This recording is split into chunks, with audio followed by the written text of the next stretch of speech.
Goods and Services Tax. Today's topic is time of supply under GST. Time of supply का क्या meaning, हम time of supply को समझेंगे कि क्या जरूरत है। देखिए होता क्या है कि जो टैक्स कलेक्ट करता है सेलर किससे, कस्टमर से, मतलब जिसको गुड्स बेचा होता है, वो गवर्नमेंट को पे करता है। जो टैक्स का पेमेंट किया जाता है वो रिटर्न फाइलिंग के थ्रू किया जाता है। मतलब जीएसटी की रिटर्न फाइल होती है GSTR 3B, एंड इस 3B के थ्रू जो टैक्स का अमाउंट होता है वो गवर्नमेंट को रेमिट किया जाता है। ये पीरियोडिकल रिटर्न होती है। पीरियोडिकल रिटर्न मतलब अगर हम कंपोजिशन के केस में तो क्वार्टरली फाइल करनी है, एंड अगर हम रेगुलर स्कीम में हैं तो मंथली फाइल करनी है। अब जब हम मंथली रिटर्न फाइल करते हैं तो हमें क्या करना होता है, टैक्स गवर्नमेंट को जमा करना होता है, जो भी टैक्स हमने कलेक्ट किया होता है। लेकिन प्रॉब्लम अब इस केस में ये आती है कि हम जिस महीने की रिटर्न फाइल कर रहे हैं उस महीने की कौन कौन सी सेल है, किस सेल को उस महीने की सेल माने, ये प्रॉब्लम है। क्योंकि जिसे हम सेल मानेंगे उस मंथ की जिसकी रिटर्न फाइल कर रहे हैं तो उसका टैक्स हम गवर्नमेंट को देंगे। होता क्या है, ये दिक्कत कैसे कि आप कहेंगे जो हमने गुड्स सेल किया है उसको उस मंथ की सेल मानिए।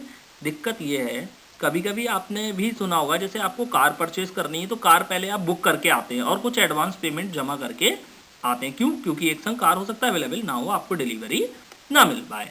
अब पता लगा आपने 25 अगस्त को कार बुक कराई, कुछ एडवांस पेमेंट दे दिया, और आपको कार जो डिलीवर हुई वो 20 डेज के बाद हुई, मतलब 15 सितंबर को।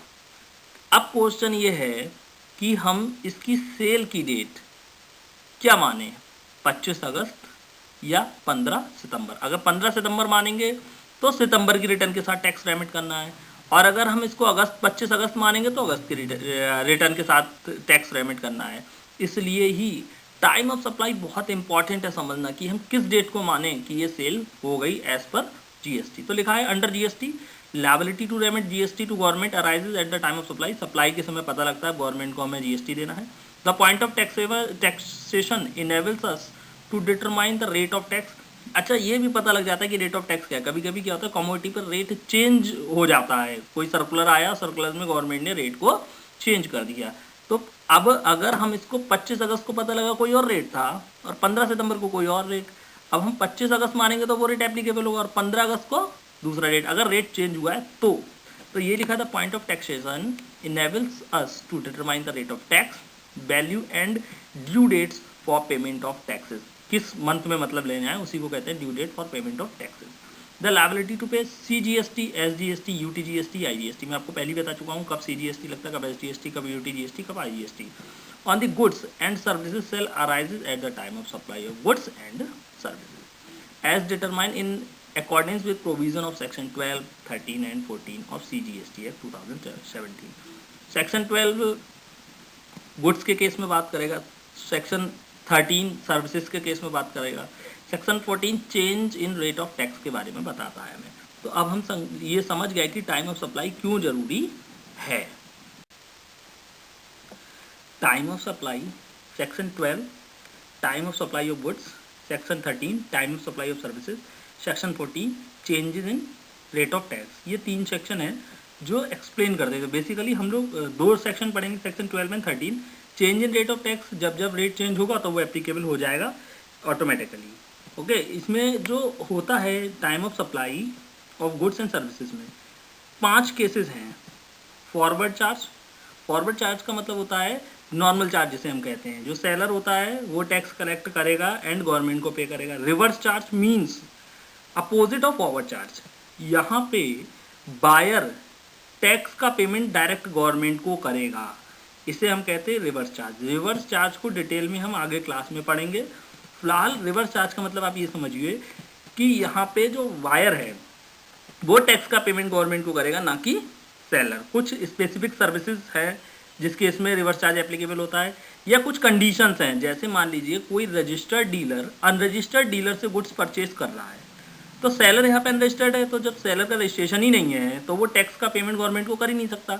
इस केस में जो बायर है वही सेल्फ इनवॉइसिंग करेगा खुद को खरीदने की, और वही गवर्नमेंट को पेमेंट करेगा। वाउचर का मतलब होता है, जैसे आपने सुना होगा मॉल में 500 का आपको वाउचर मिल गया, आप कभी भी इस वाउचर को रिडीम करा सकते हैं, तो वो भी कहीं ना कहीं सप्लाई है। उस केस में क्या होगा, रेसिडुअल केसेस कुछ बचे हुए केसेस होंगे और इंटरेस्ट की बात हम लोग करेंगे। सेम अप्लाई है time of supply of services के केस में। तो हम लोग आगे अभी डिटेल में पढ़ेंगे time of supply of goods, time of supply of services. Importance of time of supply, importance discuss करेंगे टाइम ऑफ सप्लाई की, क्या क्या इंपॉर्टेंस हैं। To ensure the actual supply of goods and services, मतलब हमें actually पता लगे कि किस डेट को गुड्स सप्लाई माना जाएगा। तो ये क्या है, importance of time of supply. यानी कि अगर मान लीजिए हमने एडवांस पेमेंट ले लिया एंड 10 डेज बाद हमने गुड्स की डिलीवरी दी, तो एडवांस पेमेंट वाली डेट को हम माने टाइम ऑफ सप्लाई, या फिर हमने जिस डेट पे डिलीवरी दी है उसको। तो इससे हमें ये एक्चुअल में पता लग जाएगा, ये प्रोविजंस अगर हम पढ़ लेते हैं कि एक्चुअल सप्लाई ऑफ गुड्स कब मानी जाए। To ensure taxable event, next हमारा है टू इंश्योर टैक्सेबल इवेंट। जब हमें ये डेट पता चल जाएगी तो हमें ये भी पता चल जाएगा कि यही डेट टैक्सेबल इवेंट है। Ensure tax rate of tax, tax का रेट इंश्योर हो जाए क्योंकि चेंज होता रहता है टैक्स का रेट। तो अगर जो हमें पता लग गया कि ये डेट हमारी डेट ऑफ सप्लाई है या टाइम ऑफ सप्लाई है, तो उस डेट पे जो रेट टैक्स का एप्लीकेबल होगा उससे हम टैक्स चार्ज करेंगे। Ensure the compliances of act, act की कंप्लायंसेस हो जाए, जैसे जो जिस मंथ में टाइम ऑफ सप्लाई मानी है उसी मंथ की रिटर्न में उसको हम दिखा भी पाएँ। तो ये इंश्योर होगा कि कंप्लायंसेस भी हमारी एक्ट की पूरी हो रही हैं। Decide the payable date of tax, हमें डेट भी पता लग जाएगी कि टैक्स की पेमेंट की डेट क्या है। जैसे मान लीजिए अगस्त में अगर हमने माना कि गुड्स हमारा सेल हुआ है, सप्लाई हुई है, तो हमें 20 सितंबर तक टैक्स का पेमेंट करना है। तो पेबल डेट क्या होगी, 20 सितंबर, last payable date.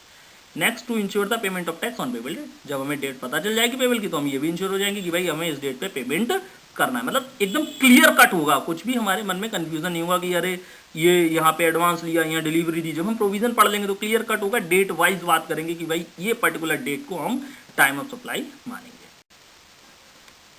Determination of time of supply, time of supply determination के लिए कुछ कैटेगरीज बना रखी हैं, उन्हीं कैटेगरीज के अकॉर्डिंग हम टाइम ऑफ सप्लाई डिटरमाइन करेंगे।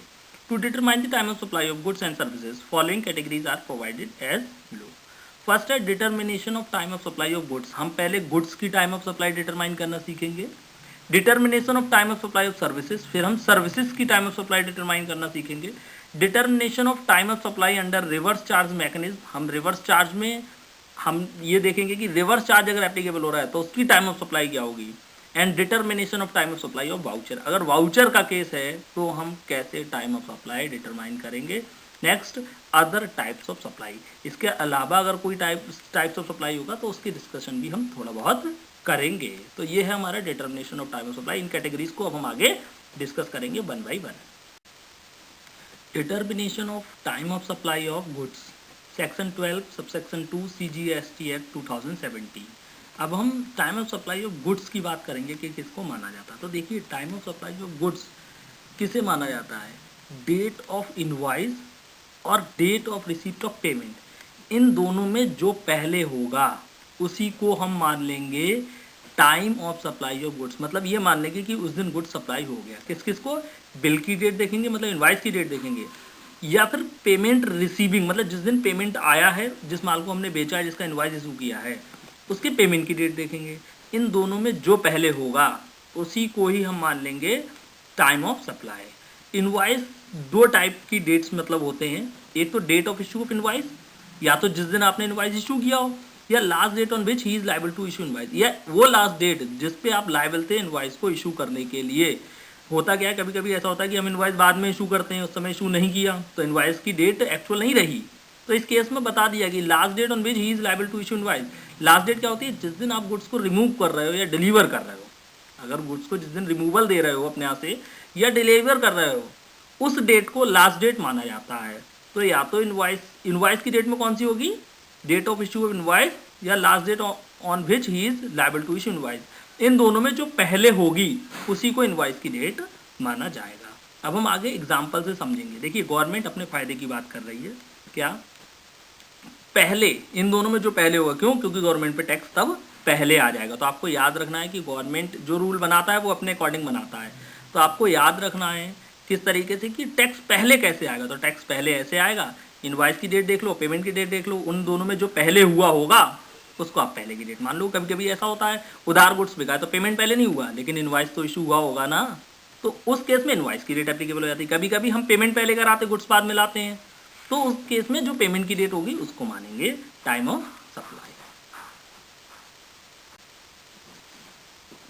एग्जाम्पल समझेंगे हम किसका, time of supply of goods का। तो एग्जाम्पल नंबर 1 है, mister X sold goods of worth ₹2 lakh to mister Y. X ने 2 लाख रुपए का माल बाई को बेचा है and issue invoice on 15 Jan 2019। 15 जनवरी 2019 को बिल इशू किया है। However the actual supply was made on 20 January. Bill issue करके रख दिया। जो सप्लाई हुई गुड्स की मतलब डिस्पैच हुआ वो कब हुआ, 20 जनवरी को। And payment was receive on 31 January, जबकि पेमेंट कब मिला, 31 जनवरी 2019 को। Find the time of supply, मतलब find the time of supply हमसे पूछ रहा है कि किस डेट पे। 3 डेट हैं, एक तो डेट है इनवॉइस जनरेट करने की 15 जनवरी, दूसरी डेट है एक्चुअल सप्लाई करने की 20 जनवरी, और तीसरी डेट है पेमेंट को रिसीव करने की 31 जनवरी। तो अभी हमने पढ़ा था कि पेमेंट रिसीव करने की डेट देख लीजिए और इनवॉइस की डेट। इनवॉइस में भी इनवॉइस की डेट और जिस डेट पे लायबल था इनवॉइस इशू करने की उसकी डेट। तो देखिए इनवॉइस की डेट 15 जनवरी है और लायबल था कब, 20 जनवरी को। कम से कम 20 जनवरी को तो इशू करना ही करना था, क्यों, क्योंकि उस दिन सप्लाई हुई है। तो इन दोनों में जो पहले हमने उसको ले लिया 15 जनवरी, जबकि पेमेंट रिसीव हुआ है 31 जनवरी 31 जनवरी को। तो अब 15 जनवरी 31 जनवरी में जो पहले होगा उसको माना जाएगा टाइम ऑफ सप्लाई। तो इस एग्जाम्पल में जो टाइम ऑफ सप्लाई है वो है 15 जनवरी 2019। ओके, नेक्स्ट है what if mister x in above example has received ₹1 lakh on 1 Jan 2019। कह रहे हैं एग्जाम्पल सेम है, ऊपर वाला सारी डेट सेम है, लेकिन जब इस गुड्स को खरीदना था बाई को तो बाई एडवांस दे गया 1 जनवरी को ही, कितने रुपए, 1 लाख रुपए। तो अब बताइए इसमें टाइम ऑफ सप्लाई क्या होगा। तो मैं आपको बताऊं, अभी तक जो ऊपर एग्जाम्पल में थी वो 15 जनवरी निकल के आई थी, लेकिन यहाँ पे 15 से भी पहले पेमेंट रिसीव करने की डेट 1 जनवरी आ गई।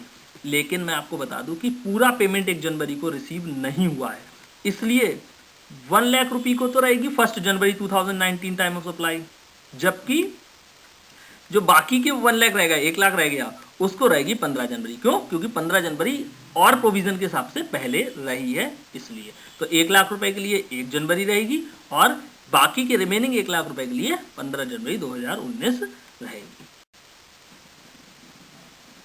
Determination of time of supply of services, section 13 subsection 2 CGST act 2017। अब हम time of supply of services की बात करेंगे, मतलब अगर सर्विस सप्लाई हो रही है तो उसका टाइम ऑफ सप्लाई के प्रोविजन क्या होते हैं। Time of supply of service shall be earliest at, मतलब इनमें से जो पहला होगा, 3 केसेस दिए हैं, 3 में अलग अलग बताया गया है, जो पहले होगा उसको हम टाइम ऑफ सप्लाई मानेंगे। फर्स्ट है issue of invoice with in the period under section 31 subsection 2, मतलब अगर इनवॉइस को 30 दिन के अंदर इशू कर दिया गया है सर्विस के प्रोवाइड करने से। सेक्शन 31 सबसेक्शन 2 जो है वो यही कहता है कि सर्विस प्रोविजन के 30 दिन के अंदर अगर इनवॉइस हो जाता है तो जो टाइम ऑफ सप्लाई होगा वो date of issue of invoice या date of receipt of payment, इन दोनों में जो पहले होगा उसको माना जाएगा। ओके, जैसे होता क्या है, कभी कभी हम लोग कोई सर्विस ले रहे हैं, फॉर एग्जांपल इंटरनेट सर्विसेज ले रहे हैं, तो हमारा इनवॉइस तो तब आएगा जब 1 महीना हो जाएगा, लेकिन हो सकता है हमने प्री पेमेंट कर दिया हो उसका। कैसे पेमेंट कर दिया हो, प्री पेमेंट। तो इस केस में जो रिसिप्ट ऑफ पेमेंट, जो जिसने इंटरनेट की सर्विस प्रोवाइड की थी उसके लिए रिसिप्ट ऑफ पेमेंट की डेट पहले है, तो इस केस में जो डेट ऑफ सप्लाई या टाइम ऑफ सप्लाई होगा वो क्या होगा, date of receipt of payment. लेकिन अगर मान लीजिए उसने इनवॉइस इशू नहीं किया है with in the period under section 31 subsection 2, मतलब उसने सर्विस प्रोवाइड करने के 30 दिन के अंदर अगर इनवॉइस इशू नहीं किया तो हम किसको टाइम ऑफ सप्लाई मानेंगे, तो date of provision of service या date of receipt of payment. क्योंकि इनवॉइस की तो बात ही खत्म हो गई, क्योंकि इनवॉइस 30 दिन में इशू नहीं हुआ। नॉर्मली क्या होता है, इनवॉइस 30 दिन के अंदर इशू होता है। जैसे आपने देखा होगा कि हम ब्रॉडबैंड चलाएं, इंटरनेट चलाएं या हम लैंडलाइन का कनेक्शन लें तो 1 महीने का बिल आता रहता है, मतलब 30 दिन का बिल आता है। कितने दिन का बिल आता है, 30 डेज का। तो इसीलिए 30 दिन में बिल इशू करना जरूरी हो जाता है।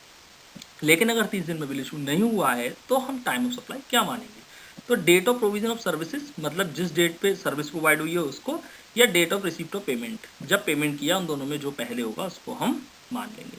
लेकिन मान लीजिए ये दोनों केस कहीं पे आइडेंटिफाई नहीं हो रहे हैं, तो एक थर्ड वन है, date on which recipient show receipt of service in his books of account. जिस दिन रिसिपिएंट मतलब जिसने सर्विस ली है, अपने बुक्स ऑफ अकाउंट में रिसीप की डेट दिखाएगा सर्विस की, उसी डेट को हम टाइम ऑफ सप्लाई मान लेंगे, अगर first and second case identify या एप्लीकेबल नहीं हो पा रहा है। तो हमने तीनों चीज़ें डिस्कस की। पहली बात, अगर आपने 30 दिन में इनवॉइस इशू कर दिया है तो इनवॉइस की डेट देख लो या पेमेंट की डेट देख लो जो पहले हो। अगर 30 दिन में इनवॉइस इशू नहीं हुआ सर्विस प्रोविजन के, तो सर्विस प्रोवाइडिंग की डेट देख लीजिए और पेमेंट की डेट लिख लीजिए, मतलब पेमेंट मतलब रिसीविंग की date, point of with the point of seller या सप्लायर हम बात कर रहे हैं, तो उसको पेमेंट रिसीव हो उसकी डेट देख लीजिए जो दोनों में पहले हो। ये दोनों नहीं है तो जिस दिन रिसीवर ने मतलब सर्विस रिसिपिएंट है उसने अपने बुक्स ऑफ अकाउंट में दिखाया हो सर्विस को रिसीव, वो डेट हम टाइम ऑफ सप्लाई मान लेंगे। एग्जाम्पल समझेंगे हम time of supply of services का। Mister Namit sent an invoice for consultancy services to Mister A on 5 August 2019। मतलब नमित ने कंसल्टेंसी सर्विसेज प्रोवाइड किए ए के लिए और उसका इनवॉइस भेज दिया 5 अगस्त 2019 को। What would be the time of supply in the following situations. हमें 4 सिचुएशंस दी हैं, इन 4 सिचुएशन में पूछा टाइम ऑफ सप्लाई क्या होगी। तो देखिए डेट ऑफ इनवॉइस जो है वो कितनी है, 5 अगस्त।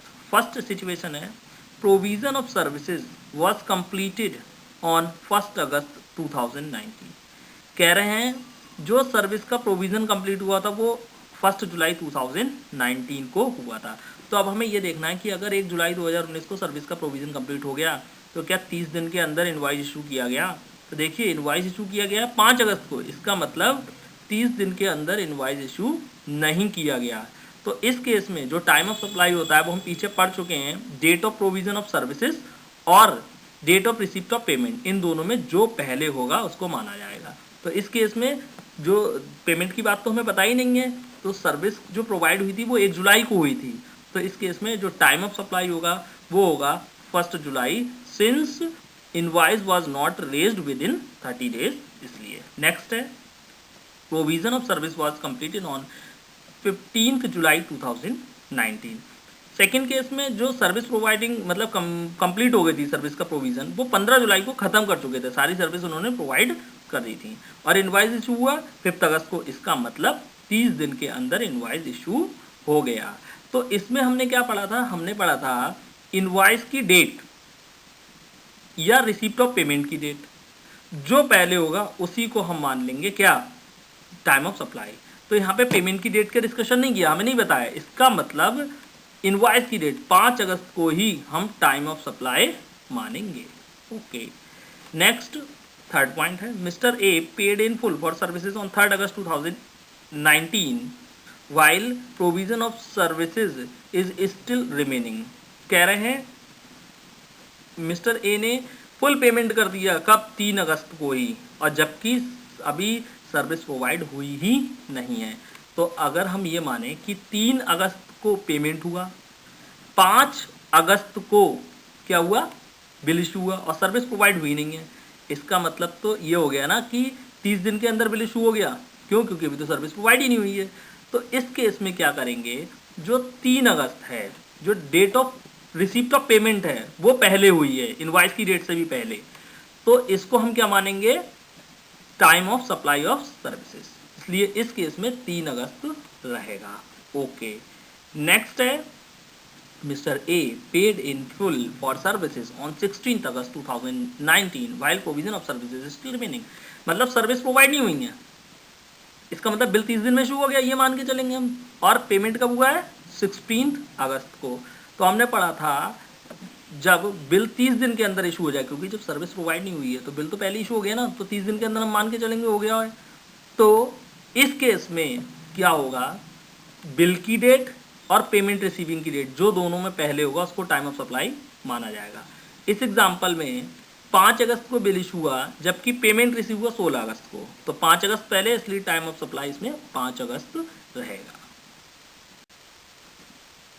Determination of time of supply under reverse charge mechanism. अब हम अभी हमने time of supply of goods फिर time of supply of services की बात की। अब हम बात करेंगे अगर रिवर्स चार्ज एप्लीकेबल हुआ हो तो टाइम ऑफ सप्लाई हम कैसे आइडेंटिफाई करेंगे या कैसे डिटरमाइन करेंगे।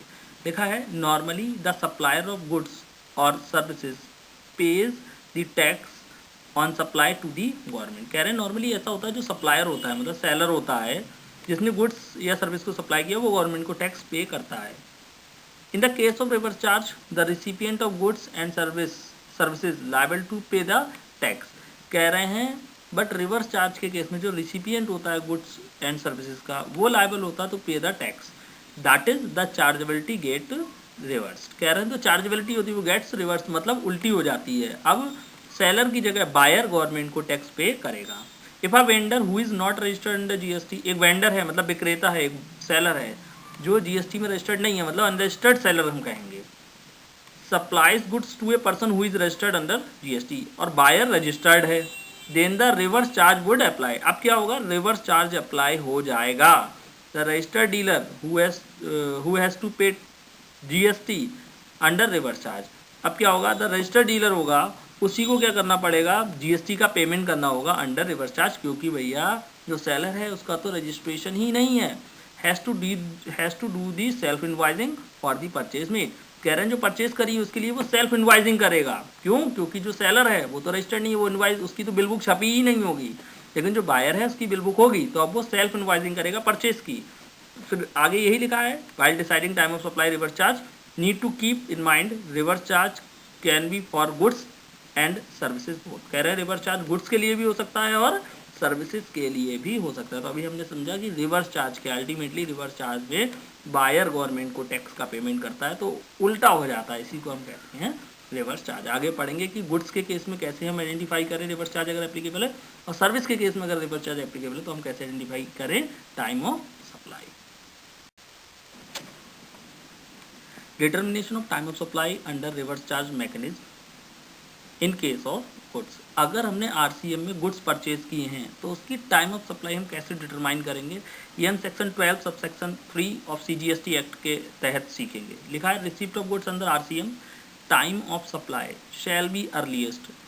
इन 3 पॉइंट में से जो भी पहले होगा उसको टाइम ऑफ सप्लाई माना जाएगा। पॉइंट नंबर 1 है date of receipt of goods. एक तरफ आप रख लीजिए गुड्स को रिसीव करने की डेट, मतलब बायर ने जिस दिन गुड्स को रिसीव कर रहा है। दूसरी तरफ पेमेंट, सेकंड पॉइंट जो हमारा है वो क्या है, पेमेंट की बात कर रहा है। पेमेंट क्या होता है कि जो बायर होगा वो पेमेंट को अपने बुक्स ऑफ अकाउंट में लिखेगा भी।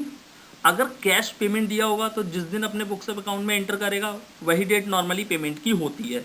लेकिन अगर चेक से पेमेंट किया होता है तो हम क्या करते हैं, जब चेक इशू करते हैं तब अपने बुक्स ऑफ अकाउंट में, मतलब जो बायर होगा अपने बुक्स अकाउंट में लिख लेगा हमने पेमेंट कर दिया, जबकि वो बैंक में क्या होगा, बाद में डेबिट होगा। या कभी कभी ऐसा हो जाता है कि हम चेक पहले दे देते हैं और अपने बुक्स ऑफ अकाउंट में बाद में लिखते हैं। तो इस केस में बुक्स ऑफ अकाउंट में लिखने की डेट और बैंक अकाउंट से पेमेंट डेबिट होने की डेट में जो पहले होगा उसको हम सेकंड पॉइंट मान लेंगे। Third, date immediately following 30 days from the date of issue of invoice और एनी अदर डॉक्यूमेंट। हमने इनवॉइस इशू किया होगा, सप्लायर इनवॉइस इशू करेगा, सेल्फ इनवॉइसिंग करेगा, तो उस सेल्फ इनवॉइसिंग की डेट, तो यानी कि सेल्फ इनवॉइसिंग की डेट से 30 दिन के अंदर, कितने दिन के अंदर, 30 दिन के अंदर। तो हमने 3 बातें लिखी हैं, गुड्स को रिसीव करने की date, payment related date and invoice issue करने के 30 दिन के आगे की डेट। इन 3 डेट्स में जो भी पहले होगा उसको हम मान लेंगे क्या, टाइम ऑफ सप्लाई। उसको हम क्या मानेंगे, time of supply in case of goods purchase in case of under RCM. तो इसको हम टाइम ऑफ सप्लाई मानेंगे इन 3 पॉइंट के बेसिस पे जो भी पहले होगा। नेक्स्ट है determination of time of supply under reverse charge mechanism in case of services. अगर आरसीएम में सर्विसेज रिसीव की हैं तो इस केस में टाइम ऑफ सप्लाई क्या होगा ये हम सीखेंगे। लिखा है receipt of services under RCM time of supply shall be earliest of. 2 चीज़ों को रख लीजिए, एक तो आप किसको रख लीजिए, पेमेंट को एक तरफ। पेमेंट में वही 2 बातें, date of payment as entered in the books of account, जब आपने अपने बुक्स ऑफ अकाउंट में जो डेट लिखी है उसको रख लीजिए, और दूसरी तरफ आपके बैंक अकाउंट से अगर आपने मतलब चेक से पेमेंट किया तो जिस दिन बैंक से डेबिट हुआ है वो रख लीजिए। इन दोनों में से जो डेट पहले हो उसको एक तरफ रख लीजिए। नेक्स्ट दूसरी तरफ आप कंपेयर करिए इसको, अगर आपने जो इसका इनवॉइस इशू किया है उस इनवॉइस को इशू करने के 60 दिन बाद की डेट, जिस डेट पे आपने इनवॉइस इशू किया है उसके 60 डेज बाद की डेट को आप दूसरे हाथ में रख लीजिए। इन दोनों में अब जो पहले होगा उसी को ही हम मान लेंगे time of supply of services या date of supply of services. तो ये हमारा रहेगा time of supply of services in case of service received under RCM. Time of supply of services under RCM को ही हम लोग कंटिन्यू कर रहे हैं। तो अभी हमने पीछे प्रोविज़न पढ़े, हम कैसे टाइम ऑफ सप्लाई डिटरमाइन करेंगे, लेकिन अगर इतनी इन्फॉर्मेशन नहीं है कि पीछे प्रोविज़न के हिसाब से हम डिटरमाइन नहीं कर पा रहे हैं, तो हमने नोट में बताया टाइम ऑफ सप्लाई क्या होगा। नोट में लिखा है provided that where it is not possible to determine the time of supply of services shall be the date of entry in the books of account of the recipient of supply. जो supply की receipt कर रहा है, जो buyer है, उसने जिस दिन अपने एंट्री की होगी सप्लाई की बुक्स ऑफ अकाउंट में, उसी को ही हम टाइम ऑफ सप्लाई मान लेंगे। एग्जाम्पल से बताया, डेट ऑफ सर्विस रिसीव्ड 16 दिसंबर को सर्विस रिसीव की है। Date of debited in bank account, payment bank account से 16 दिसंबर को ही डेबिट हो गया। डेट ऑफ इनवॉइस, जो इनवॉइस की थी, सेल्फ इनवॉइसिंग की थी, या जो इनवॉइस मिला सेल्फ इनवॉइसिंग भी हो सकती है अनरजिस्टर्ड से हो, और सर्विस के केस में सेल्फ इनवॉइसिंग नहीं भी हो सकती है, क्योंकि कुछ सर्विस ऐसी है जैसे फ्रेट, वो आरसीएम के अंडर ही है, तो इनवॉइस इशू तो करेगा रजिस्टर्ड जिसने, जो हमारी जीटी होगी गुड्स ट्रैवल एजेंसी, तो उसकी डेट अगर 20 दिसंबर है। Date of payment in the books of account, payment को जो एंटर किया इसने, किसने, रिसिपिएंट ने, वो 14 दिसंबर को कर लिया, मतलब डेबिट हुआ बैंक अकाउंट से 16 दिसंबर को, लेकिन इसने कब एंटर कर लिया, 14 दिसंबर को। और date of entry of expenditure in the books of account 30 दिसंबर, लेकिन एक्सपेंडिचर की एंट्री इसने कब पास की है, 30 दिसंबर को, किसने, रिसिपिएंट ऑफ सर्विस ने। तो अब इस केस में क्या होगा, तो अगर हम पीछे प्रोविज़न हमने जो पढ़े उसकी बात करें, तो उन प्रोविज़न के अकॉर्डिंग हमने ये देखा कि आप पेमेंट को एंटर करने की डेट और बैंक अकाउंट से डेबिट होने की डेट, दोनों में जो पहले उसको एक हाथ में रख लीजिए। तो हमने देखा जो बैंक अकाउंट से डेबिट हुआ है वो 16 दिसंबर को हुआ है, जबकि बुक्स ऑफ अकाउंट में पेमेंट एंटर की है 14 दिसंबर को, तो इन दोनों में 14 दिसंबर पहले है। दूसरा हमने दूसरे हाथ में, मतलब एक हाथ में हमने 14 दिसंबर रख ली, दूसरे हाथ में हमें रखना है the date of immediate following 60 days from the date of issue of invoice. कह रहे हैं जिस दिन इनवॉइस इशू किया उसके 60 दिन बाद की डेट, इनवॉइस इशू है 20 दिसंबर, 20 दिसंबर के 60 दिन के बाद की डेट बनेगी जाके आपकी 20 फरवरी के लगभग, 20 फरवरी 2020 के लगभग। तो 14 दिसंबर और 20 फरवरी 2020 को हमने कंपेयर किया, तो 14 दिसंबर 2019 पहले है, तो टाइम ऑफ सप्लाई क्या हो जाएगा यहाँ पे, 14 दिसंबर 2019। Determination of time of supply of voucher. अब हम वाउचर के केस में बात करेंगे कि टाइम ऑफ सप्लाई क्या माने। Since the supply of goods and services can be by voucher also, voucher से भी सर्विस की सप्लाई हो सकती है या गुड्स की सप्लाई हो सकती है।